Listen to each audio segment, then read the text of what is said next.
This episode is brought to you by Amazon. Sometimes the most painful part of getting sick is the getting better part. Waiting on hold for an appointment, sitting in crowded waiting rooms, standing in line at the pharmacy, that's painful. Amazon One Medical and Amazon Pharmacy remove those painful parts of getting better with things like 24/7 virtual visits and prescriptions delivered to your door. Thanks to Amazon Pharmacy and Amazon One Medical, healthcare just got less painful.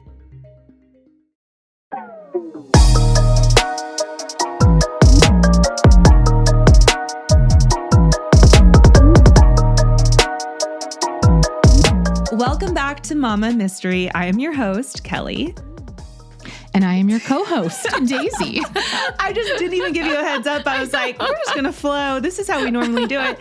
So if you are a regular listener, you know I usually do these either by myself or I have Austin with me. But today I have my friend Daisy here for this episode because Daisy, you are actually the one that brought this whole case to my attention. Now I'm down the rabbit hole, so you're forced to sit through this with me. Well, I am, because you're like my idol. So I'm like, stop. I'm telling you, anytime there's any kind of new crime, I'm like, I wonder if Kelly knows about this. I'm going to text her. And then when I did, and you said you didn't, I was like, oh, here we go. Well, and I appreciate you letting me know, except now I'm just in this whole rabbit hole because I know. Today we're talking about the disappearance of, and I chuckle at disappearance because now we don't even know what it is really, but of Hannah Kobayashi. Yes.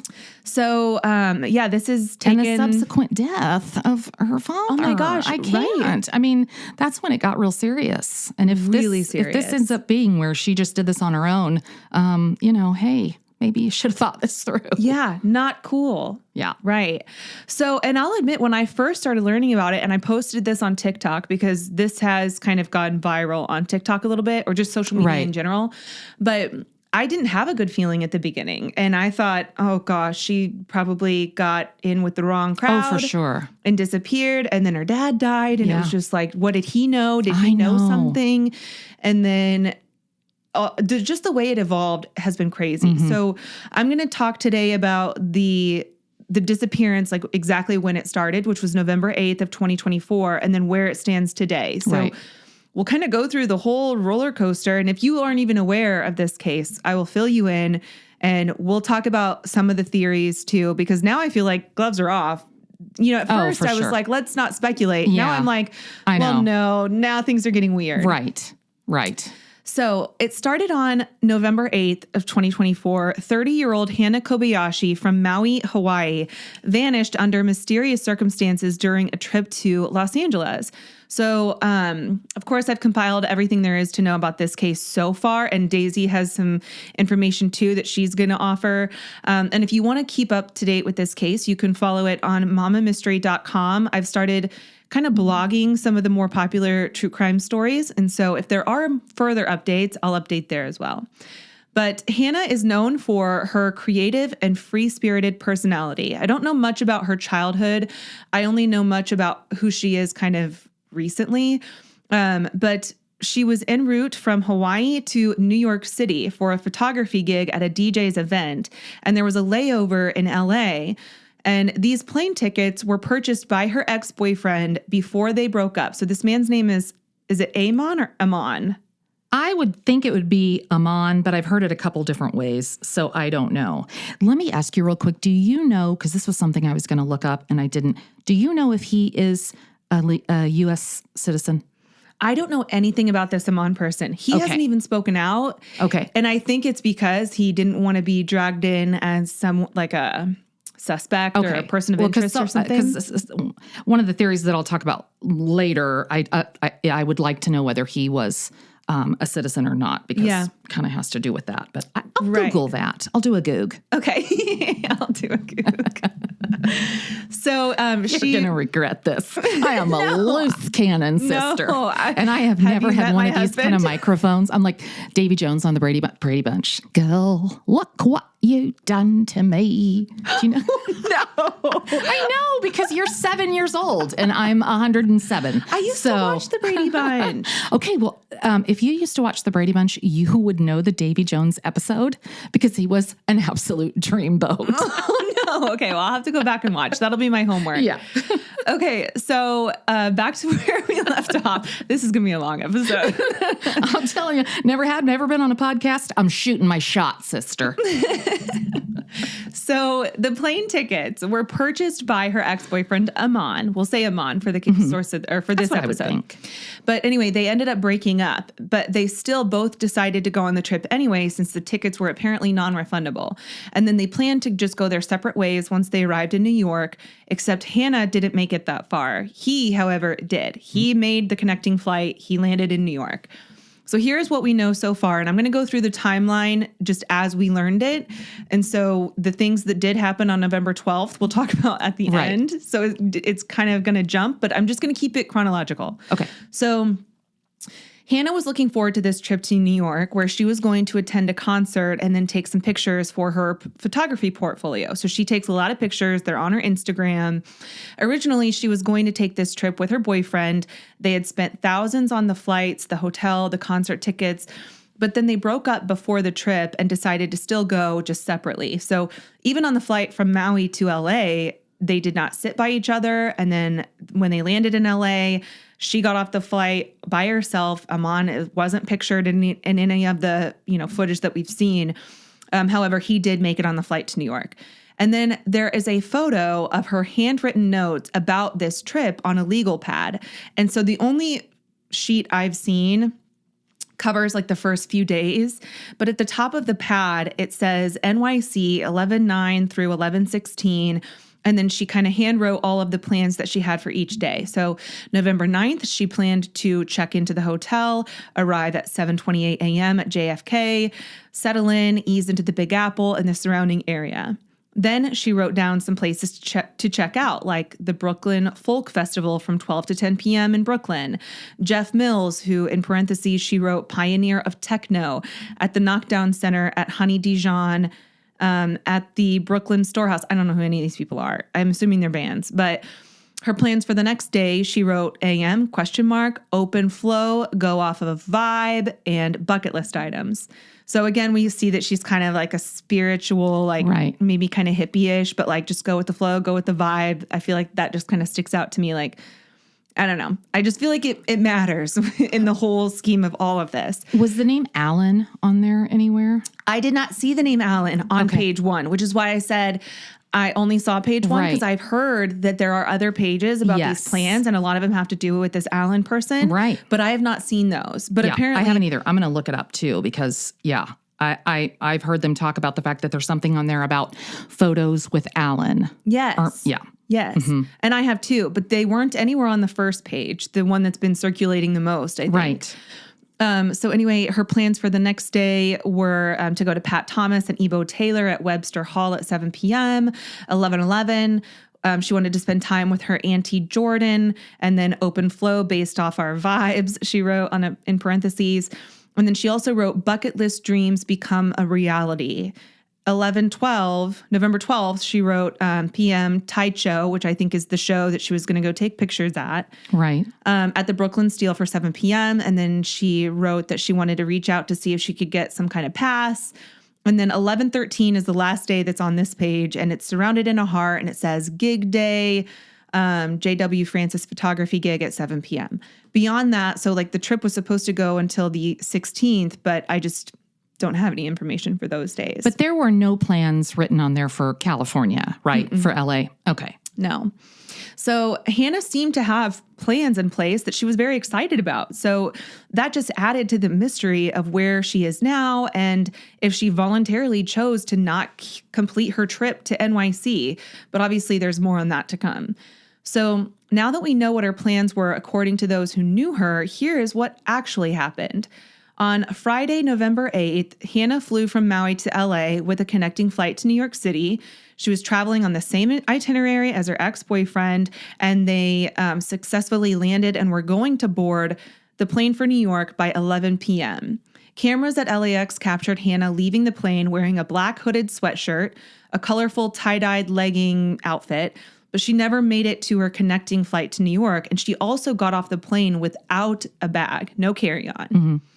Now, the layover was only 42 minutes, so it's understandable to assume that she missed it by accident. I mean, LAX is a humongous airport.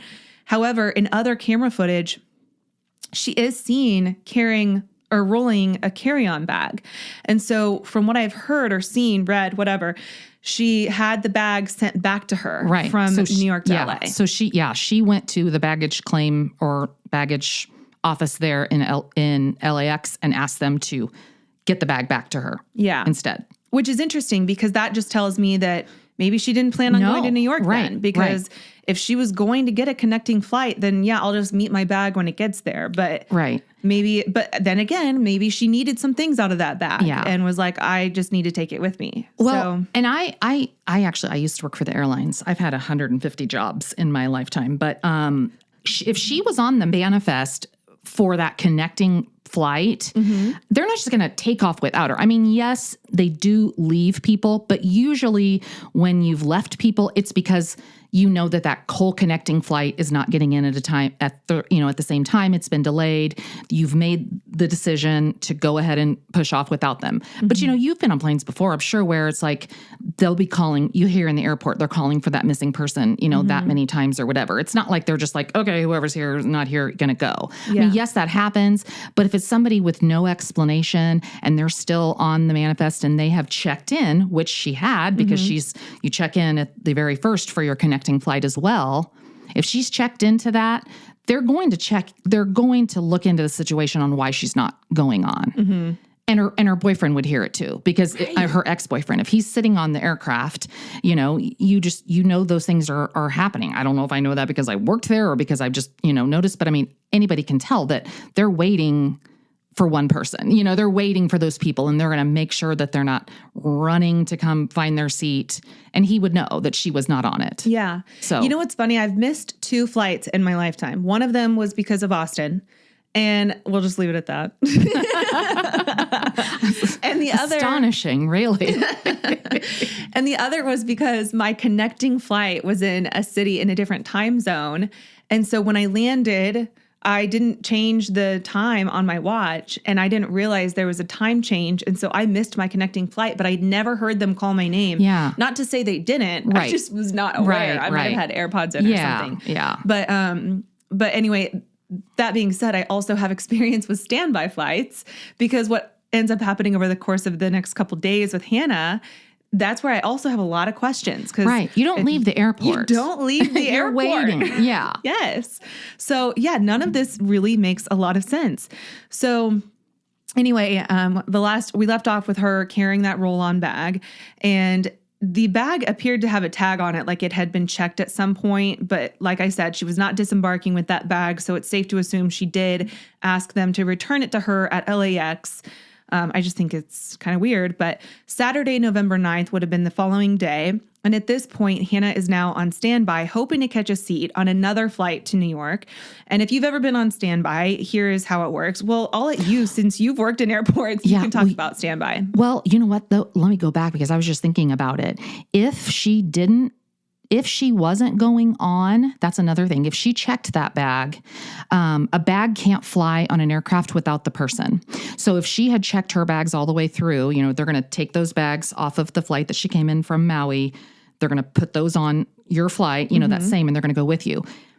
If there's somebody who's on the manifest and checked onto that flight and ends up not going, they have to get on and pull their bags off.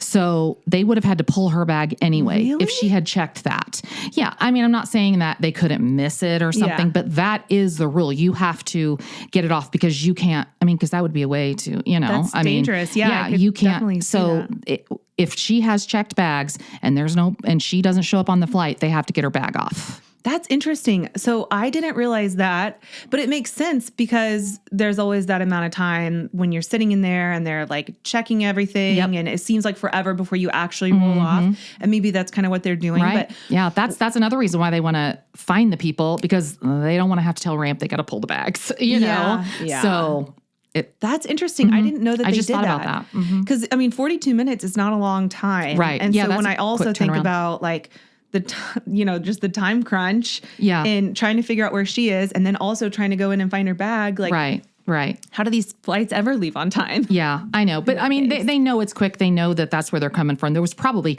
quite a few people coming from that flight that are going on to that connecting flight. It's not like just 1 or 2 people, I would think. That is interesting. So yeah, when you're on standby, you miss a flight, you can stand by for a new flight, usually without having to pay extra, but you do have to stay at the terminal of the flight that you're hoping to get on, because if they don't announce that you have a spot on that, or they usually don't announce that you have a spot until right when they're about to close the doors. Right. So my experience with that was I was on a standby list, and it really is kind of like you just pray to God, whoever. For sure. That some people don't show up. Yeah, if it's not a full flight. And then, or and then you've got like flight. other, like deadhead crews that are wanting to just jump, not jump seat, because I guess just a civilian couldn't sit in a jump seat, but that are waiting to see if they can get on. People that work for the airlines, that's what you do. I mean, that's what they do to fly anywhere is standby, That's interesting. Yeah. Man, I'm learning so much. Yeah. But yeah, you definitely don't leave the terminal, let alone the airport, if you're waiting on standby. For sure. Yeah. Because obviously you're risking losing that seat. She was ready to go out in LA and do whatever she was doing, because I don't think she was trying very hard to get on another flight. I don't think so either. Yeah, because she was seen between noon and 3 p.m. that day at the Tashin bookstore at the Grove, which is a shopping center in LA, which is 43 minutes away from the airport, not considering any kind of LA traffic, which I've heard is horrendous. So yeah, that's not something you would do if you're hoping to catch a flight to New York from LA. Like you would assume too that those are pretty like hard flights to just hop on to. For sure. So anyway, while she was at this bookstore though, an employee did say that Hannah was charging her phone, and that she seemed pretty normal. She didn't seem like she was in distress or under any kind of influence. And she was talking to the people at the bookstore, signing up for some subscription. And then at one point at 2:43 p.m., she sent a selfie from within the bookstore to her aunt. And so again, like not a lot of alarm bells going off about. Is that Aunt Lori that they talk about? So it doesn't specify if it was the Aunt Lori or the aunt that is in New York. Yeah. Right. Now, also on the 9th, Hannah made 2 Venmo payments to unknown individuals. First was at 6:25 p.m. to a Veronica Almendarez, anyway, with a bow and arrow emoji in the description. Then at 7:19 p.m., Hannah sent a payment to Jonathan Taylor with the note reading under it. Okay. Now, I was able to find Jonathan Taylor's username on socials, which is RollinWheels88, wheels with a Z, and then the E's in wheel are 3s. Anyway, it's a unique screen name. And he does have a TikTok page. Now, it seems like a bunch of other internet sleuths found him too, because he actually made a TikTok about Hannah, and he also turned off his comments. So I'm going to play for you the audio that is from that TikTok. All right, everyone. Here's the scoop. I don't know this Hannah chick, and she came to this dude from South Africa asking for a reading. And in the readings, this guy told me that he's a psychic,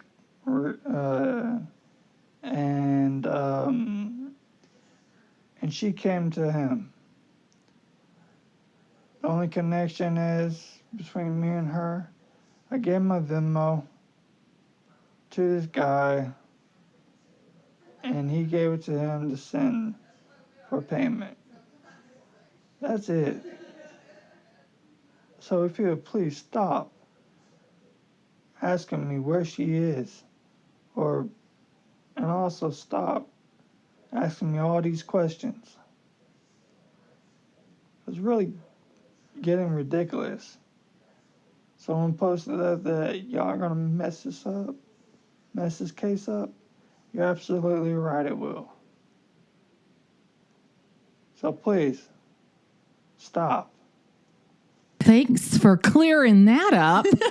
I know less now than I did before I listened to that clip. I'm sorry. What did he say? First of all, I want to start by saying that Jonathan he appears to be a quadriplegic. He's in which is why his thing rolling wheels. is rolling wheels. Right. And so I don't know if he had a TBI at some point. There's other videos where it shows a big scar on the back of his head. So I'm assuming he was maybe in a vehicle, like some sort of accident, and that maybe he suffered a TBI. So he does say she came to this dude from South Africa asking for a reading.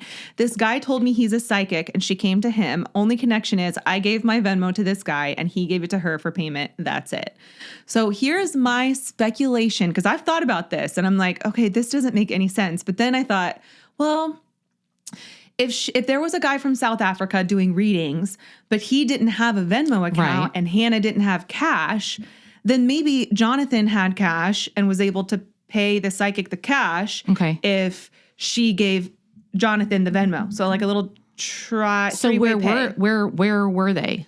Probably just walking around. Like, I'm just assuming this was outside at the Grove or something, and they're just kind of walking. I'm gonna do yeah. Okay, that makes sense. Because I've never been to LA, but I mean, I am assuming they're in an area like the Grove is an outdoor shopping center. So there's probably he a lot might of be people outside doing readings. Maybe. Hey, I can pay you. I've got cash. And maybe Jonathan just happened to be rolling by.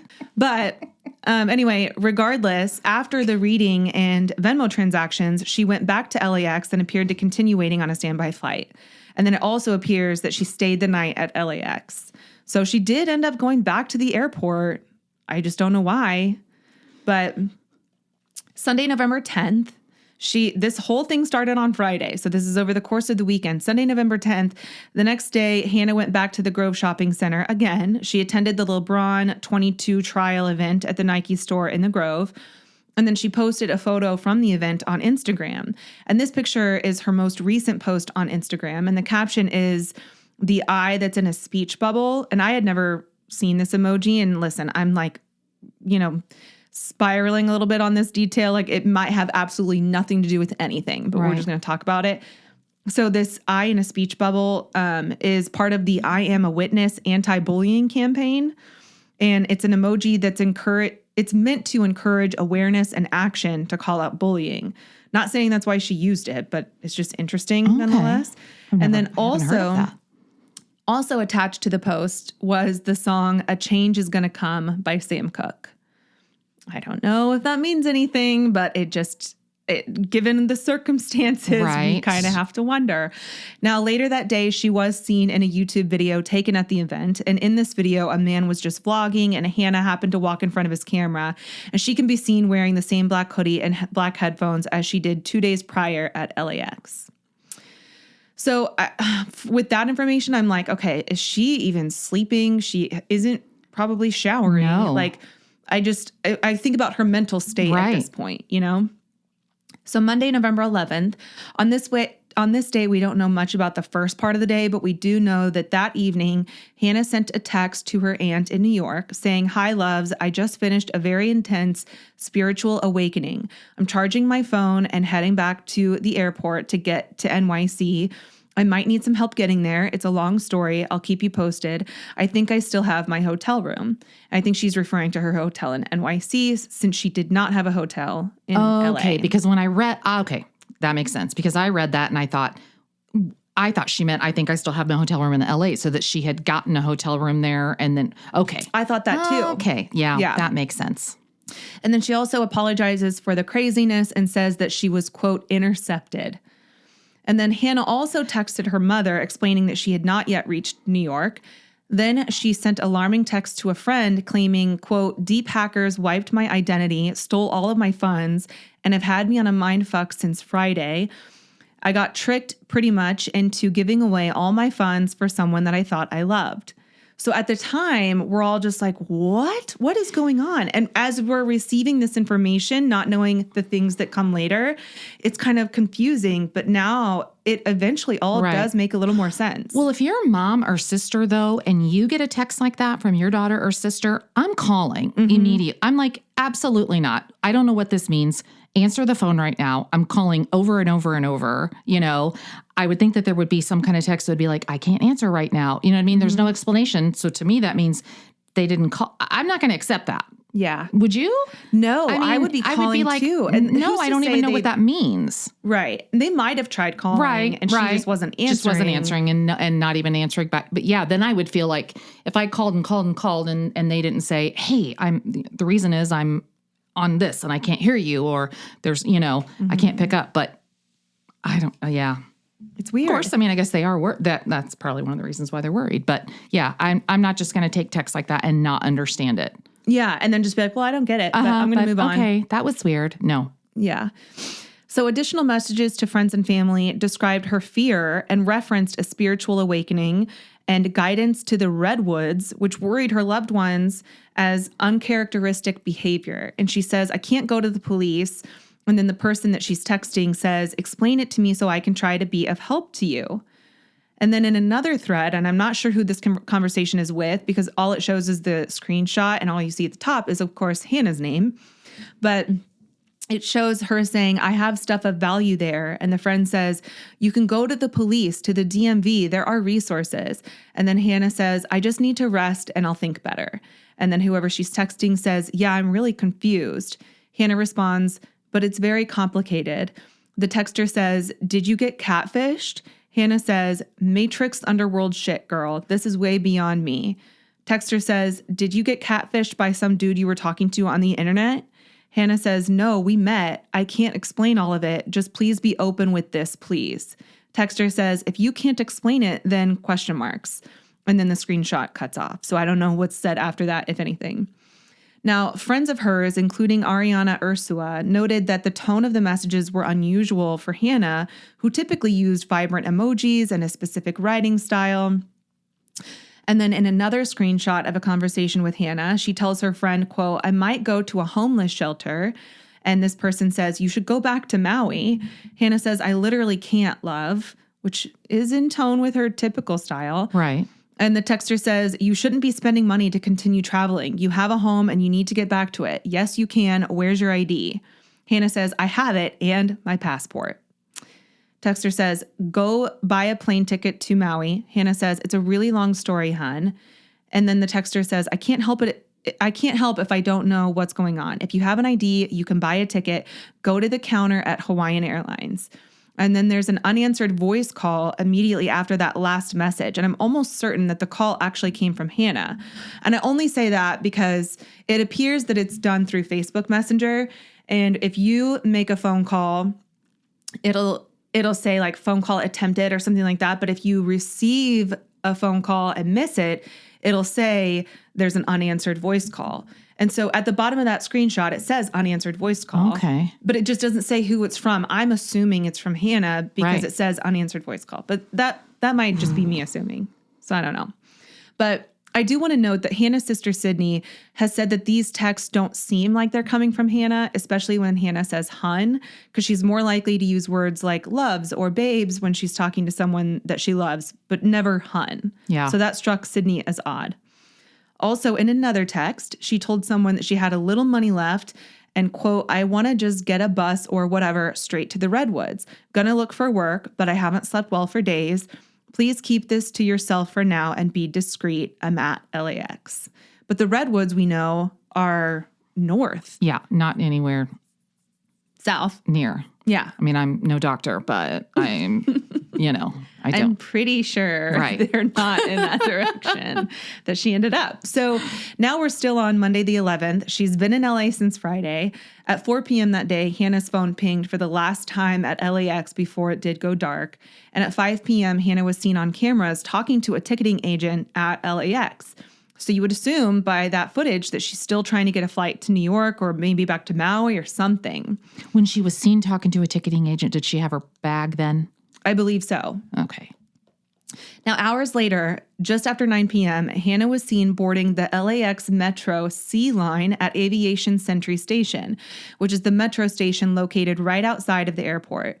And this train was heading east, and then Hannah transferred trains at the Rosa Parks station so that she could travel north into LA on the A line. Surveillance cameras recorded Hannah at a downtown LA metro station near Crypto.com Arena, accompanied by an unidentified individual, and her family observed that she appeared to be in poor condition. I don't know what that means. And have they said who this unidentified individual is? I don't think so, have No. they? Yeah. They have not. What? So lastly, a witness who says they rode the metro with Hannah shared the following post, and then Hannah's sister Sydney shared it. So I believe this is a accurate post, but it says, "Hello, I remember seeing Hannah alongside a male, African-American male. Hannah had a suitcase with her. The male with her offered my son and I his seat when we got onto the C Line station at the Lenox Hawthorne entrance. We were coming back from the LA Rams game. I then began speaking to the male about the football game and about the C Line access to the game shuttle. During our conversation, Hannah did mention something about transportation, where she's from. I asked her where she's from, and she quietly said she was from Maui. She was wearing her hair down, she had glasses on, and a dark-colored sweater. When they got closer to their exit, the male did tell Hannah that they were going to be getting off on Avalon exit. That is where they both got off, and only the man said goodbye.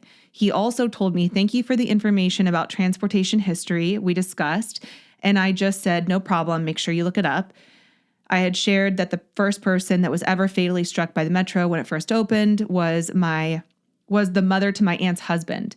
We also discussed information about the metro and 105 freeway. Hannah didn't really speak much. She seemed really tired and out of it and disassociated, lost even. They didn't seem to know each other well. I am almost 100% sure this was her," end quote.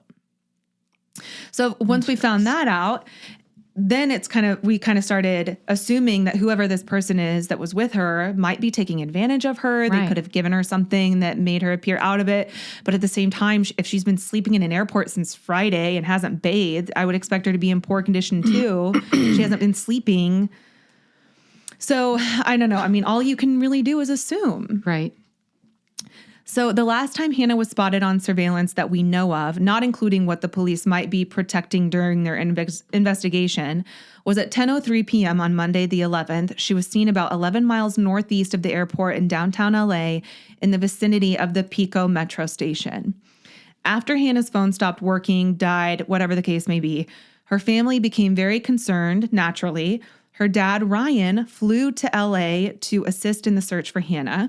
Multiple family members, friends, and volunteers scoured the area and braving horrific areas like Skid Row, which, if you don't know, Skid Row is a neighborhood in LA. It is the largest homeless camp and most dangerous neighborhood in America, with 10,000 plus homeless people within like 6 blocks. And if you can imagine searching these streets that are lined with trash and drugs, needles on the street, fires, just random fires, and dangerous people who are strung out on drugs, and you're in search of your daughter, it could certainly take a toll on somebody. Everything I know about Skid Row, I know from Little Shop of Horrors. So, I mean... So very accurate information. Right, exactly. 3 singing women. Seymour sweeping. There's probably still people singing, just absolutely. We just don't know. So on November 15th, the LAPD released a missing person poster for Hannah. She was described as being 5'10", 140 pounds, with hazel eyes, dark brown hair, freckles, glasses, and 2 distinct tattoos: a heart with a knife on her right forearm and a passage on her back left shoulder. Then on November 24th, after 13 days of searching tirelessly for his daughter, Hannah's father, Ryan Kobayashi, tragically took his own life near LAX by jumping from the upper level of a parking garage sometime around 4 a.m. The LA County Medical Examiner's Office confirmed his death as a suicide, and the family released a statement describing Ryan's heartbreak and relentless dedication to finding Hannah. November 26th, during a Board of Police Commissioners meeting, LAPD Chief Jim McDonnell revealed new insights, and investigators determined that Hannah intentionally missed her flight to New York and maintained contact with her family while being active on Instagram for several days after arriving in LA.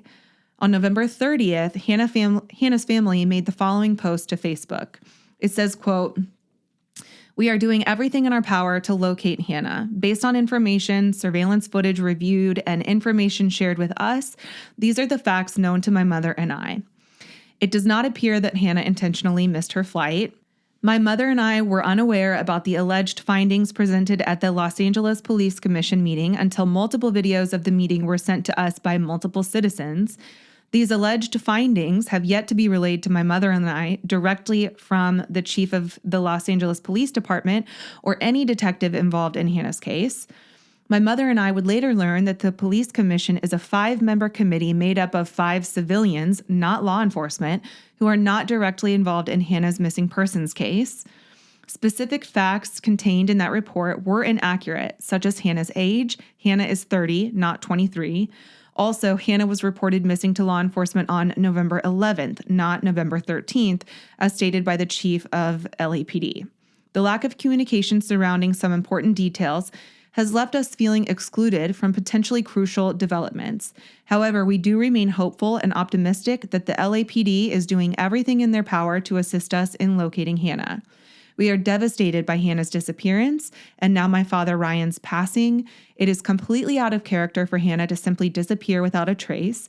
We remain deeply concerned about Hannah's safety, her well-being, and her current state of mind. Hannah, if you see this, know that we are not going to give up or stop searching until we find you. We know that this is something you would never do on your own accord unless you felt some type of threat or you were unwell. We know how much you love all of us, and we love you deeply. While we continue to search for Hannah widely, we will be focusing on the Southern California area, specifically all regions of LA, Long Beach, and all regions of San Diego. We extend our deepest gratitude to everyone who continues to hold our family in their prayers and to those positively contributing to our search efforts. And then finally on Monday, December 2nd, LA police said that they had determined based on surveillance footage that Hannah decided on her own accord to cross the border into Mexico back on November 12th, the day her phone stopped pinging at LAX and after she stopped communicating with her family.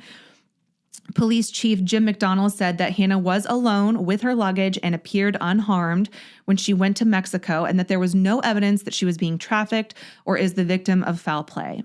Their investigation also determined that Hannah had in the past expressed a desire to step away from modern connectivity. But they did just find that out, right? They're not saying we found out right after November 12th that she had crossed into the border. They're just saying they now found out that she crossed into the border. Because if not, they're culpable for her father's suicide. I mean, if they had information like that, which surely they didn't. They must have just found that out, as far as, but how do you, that's like all those workings. It's like, how did they know to go look at footage of people crossing the border? Well, because their investigation also learned that on November 12th at around 6:30 a.m., Hannah was seen at the Greyhound terminal at Union Station purchasing a ticket to the San Ysidro port of entry. And from there, she walked into Mexico with her luggage. So when did the family know about this? Because there have been posts where they said that they were going to start looking in all these other areas and that the area of like Tijuana and the border was mentioned. So her dad didn't know anything about that then. Her mom and dad were divorced, I think, right? I believe so. And it said that she was estranged from her dad, which could mean a lot of things. I mean, you could say that I was estranged from my dad because I didn't grow up with him, but yet we had a great relationship. So, right. What are the details? Yeah. Then people are speculating what did he know? Or right. did he do something but to not Hannah? too much though. Not as much as you would think, because I kind of looked for that too. And there's not a bunch of people, blaming, he had something to do with it or whatever. I don't know. They just kind of let that lie. Whatever the footage is of him jumping must look very, very intentional and not be that he was pushed or that but it had to have just been just a mental breakdown, not planned. Oh my goodness. I'm at my wit's end. Where is my daughter? Yeah. I'm sure if he could have thought about it, he wouldn't have, which is with a lot of suicide or sewer slide, cancellation, unalive, whatever those PC words are that I need to use now. I have to say unalive on TikTok all the time, and it always just irks me because I'm like, can we just use the real words? Right. We all know what they mean. I know. They all mean the same thing. Well, apparently you can't use the word homeless anymore. You have to use people without unhoused. I can't. No, I cannot. I will not. It's a lot to remember. I do not. But yeah, that is to me so ridiculously tragic. But then that also makes me think if she knows any of this right now, the minute that happened, I mean, have they had his funeral? Have they had, I mean, I would be like, oh my gosh. Okay, time out, truce. Here I am. Sorry. There's where I was. Yeah. You know? Well, and ever since then, there's been even more coming out with, do you follow Stephen Fish, I think is his name? Yes. Fisher. He's a Fisher. Yeah. SF Investigates on X. So he's like a independent private investigator, I think. And he's been kind of following this case, and he's kind of pissed with the family because he feels like they knew more information than they let on. And they were allowing people to look in places that they knew she wouldn't be, and they kept the GoFundMe open, which originally was to help find Hannah, but then it was also, hey, can you help with Ryan's funeral? And so there's a lot about that too that's been... Well, now people, I actually just heard this on my drive over here. People are sending her money that think that now that she did this on her own accord and is just trying to escape and, you know, everything. They're sending her money on her... I don't know if it's her Snap. Her Venmo, maybe? They didn't say Venmo. They said something else, and it wasn't Cash App or Venmo, but they're sending her money now telling her places to go in Mexico. Go visit this and this. Go visit that. As if you got to check out this beautiful beach. On me. Stop. Yeah. Here's some money for this. And so they're giving her money still. And I'm like, what? This is getting so crazy. Yeah. Well, and then all these developments came out about a secret marriage, and I'm going to let you take the reins on this because I don't know as much. I really wanted to just let you tell me about this because it's crazy, but I've been seeing these posts.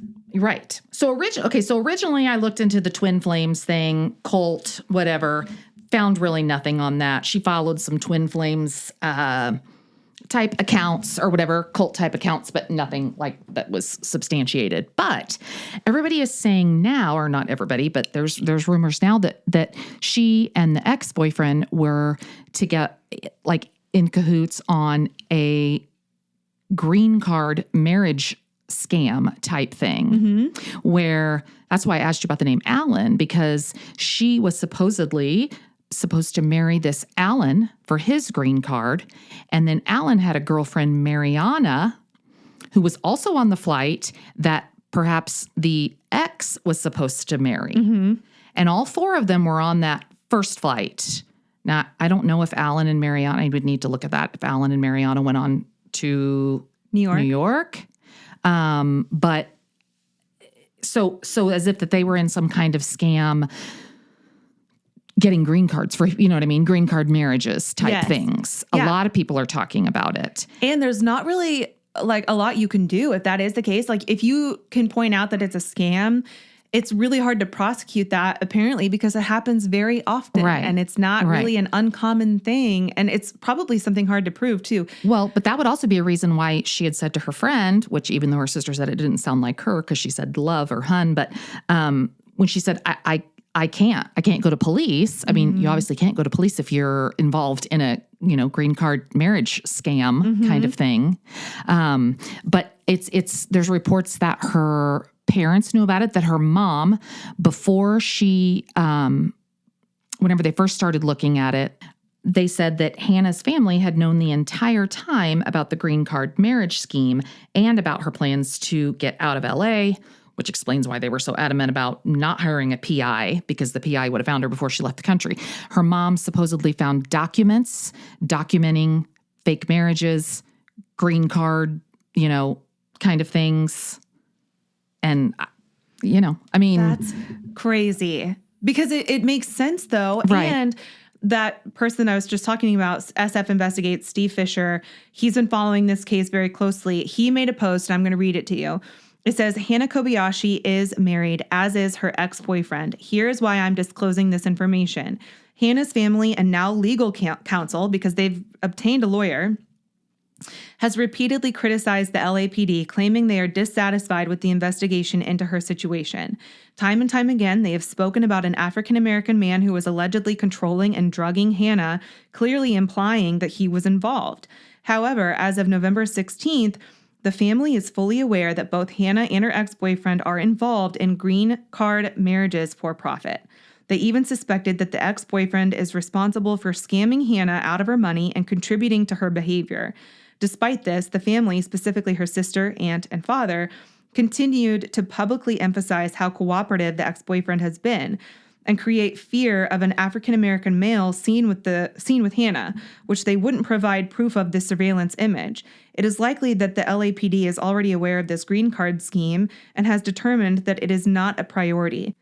If green cards have not been issued, there is no crime. Even if they had been issued, this is a relatively common crime and likely wouldn't be prosecuted.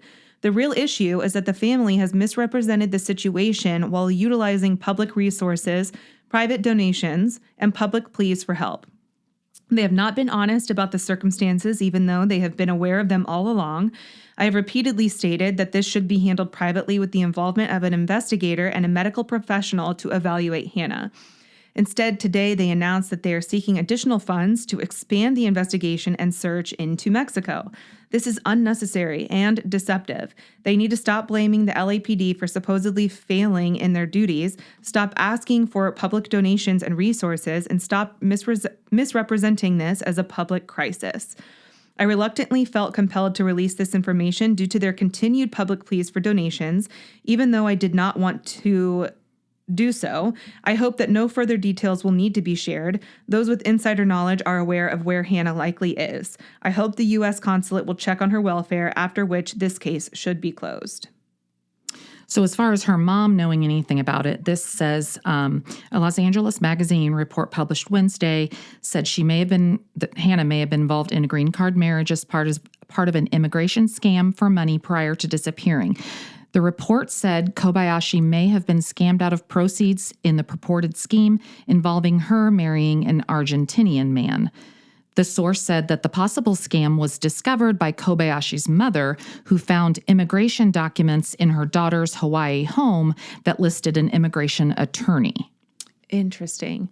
And I have seen pictures of her on a beach where it does appear like she just got married, and she's wearing the white dress. She's holding a bouquet of flowers. She's wearing a lei. She's next to a guy that's also standing in white. I mean, it looks like Alan? a ceremony, but I wonder who the guy is. I don't know. So this case is just, there's been so many twists and turns that it has blown my mind that I don't think any of them expected it to become this big and blow up in their face like this.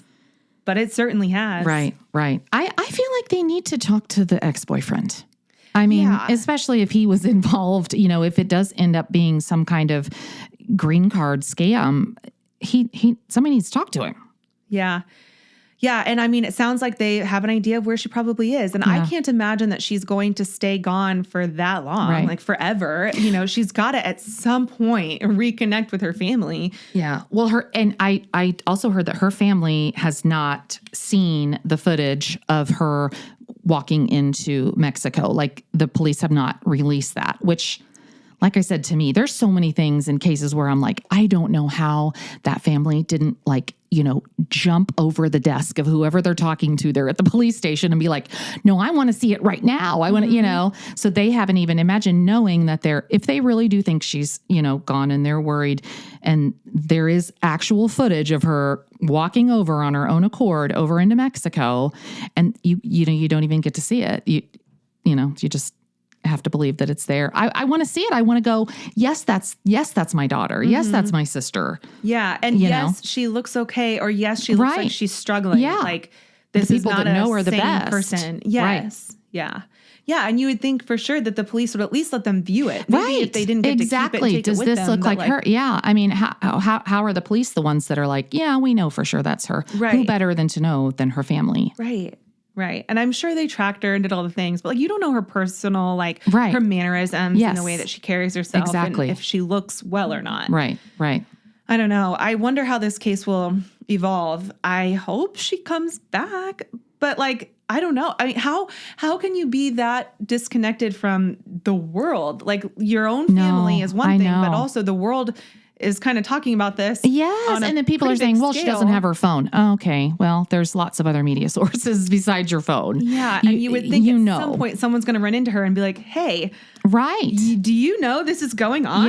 Yeah. Oh, yeah. She's you in danger, girl. You need to know, people need to know where you are. Yeah. And her dad, that's one of the worst parts of all of it. I know. That poor guy. Yeah, that part is very heartbreaking. So since all of this came out, the police did say that she is now listed or declared as a voluntary missing person. And her mom, Brandy, and sister, Sydney, responded to reports that she may have gotten secretly married, saying, quote, "We want to stress that the family has not publicly announced any information regarding an alleged marriage because we did not have the facts or the necessary documents to verify the legitimacy of this information." How hard would it be to get that, though? I know. I mean, really. Right. The family's attorney said in a statement on their behalf on X, and this was on December 4th, it says, quote, "The family has not confirmed the authenticity of the images or the accuracy of the information provided about a possible secret marriage. This is one of many leads we are actively investigating with the help of our attorney." Did I say attorney? I believe you did. I meant to say attorney and investigative team. End quote. All right. So Hannah's family continues to search for answers and for Hannah. If you see Hannah or have any information, you can contact 911, of course, or Crime Stoppers at 1-800-222-8477 immediately, or the RAD movement, which is RAD movement, which is a nonprofit organization dedicated to the search and rescue efforts that have assisted in the search for Hannah and multiple other people. It's like a big organization, but they have been very active in this search. So don't contact the Wheels of Fire Hell on Wheels guy because he doesn't want anything else to do with this. Definitely leave him alone. Please leave him alone. He's stressed, understandably. Don't do that. I got through this whole thing without one single bad word, cuss word, even though I listen, so I know that they're allowed. We do? So you want to just let her rip? No, because my precious little Mexican mother is going to be listening. And so she will be like, yeah, it was fine, but why did you have to add those cochinadas? What does that mean? Bad words. Cochinadas. Yeah. I love that. So much cochinada, Stacy. Well, muchas gracias for being here today. Absolutely. I really this appreciate off my it. bucket list. Yeah, I'm going to have you back because awesome. that was nice. It was a nice change up. Next I love time Austin. We'll just chat. Me too. Well, Yeah. I will say that I was very nervous. And then yesterday I was listening to the Dr. Love episode, and Austin pretty much implicated himself to say that he almost thought about being a con artist. So I was like, you know what, Days, I think you're going to be okay. He has been very open about a lot of things, and there's a lot of edits that I've had to make. He reminds me so much of my brother and my oldest son combined, and he just says what he wants, and he's just precious. He says what he wants, and he means what he says, and he's just, God bless Austin. We love him dearly. Can't wait to have him back, but I really want to have you back too sometime. Awesome. Thank you. Nice. I would love to. Absolutely love to. Yeah. Well, thank you so much. And if you're listening and you liked this episode, share it, review it, comment, do all the things. And thank you so much. Mama Mystery out. Goodbye.